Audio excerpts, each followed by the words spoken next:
Hello everyone, welcome to my gardening vlog. আমার চ্যানেলে নতুন হয়ে থাকলে প্লিজ চ্যানেলটাকে সাবস্ক্রাইব করে পাশে থেকো। আমি আজকে তোমাদের সাথে আমার ছাদ বাগানের কিছু ফুল আর ফলের ভিডিও শেয়ার করছি।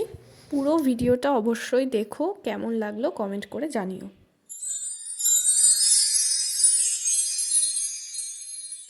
সবার প্রথমে আমার ছাদ বাগানের এই মালটা গাছটা তোমাদের দেখাই।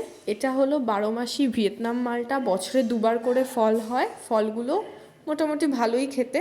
3 বছর বয়সী এই ভিয়েতনাম মালটা গাছটা এবার 5টা ফল হয়েছিল, 3টে ফল তোলা হয়ে গেছে আর লাস্ট এই 2টো ফল রয়েছে। আর এটা হলো কমলা রঙের জবা। এই জবার কালারটা লাল আর কমলার মাঝামাঝি, আর সাইজটা অনেকটা বড় হয়। জবা গাছ করতে খুব ভালো লাগে। যেখানেই ঘুরতে যাই, যদি দেখি নতুনত্ব কোনো রং যেটা আমার বাগানে নেই, সেই গাছটা সঙ্গে সঙ্গে নিয়ে চলে আসি। এই গাছটা হচ্ছে একদম রক্তের মতো লাল। এই জবার কালারটা খুব ইউনিক আর খুব সুন্দর দেখতে। আর এটা হলো আমার ছাদ বাগানের 12 মাসি আমড়া গাছ।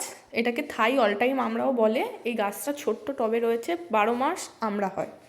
আর পাশেই রয়েছে চন্দন কালারের জবা। এই জবাটা প্রথমে হলুদ জবা বলে কিনে এনেছিলাম, এখন এই কালারটাই ফুটছে।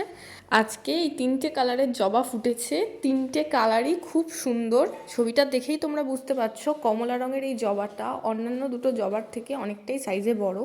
আমার ছাদ বাগানে 20টারও বেশি জবা গাছ রয়েছে, কিন্তু মাটির অভাবে সবকটা এখনও পটিং করে উঠতে পারিনি।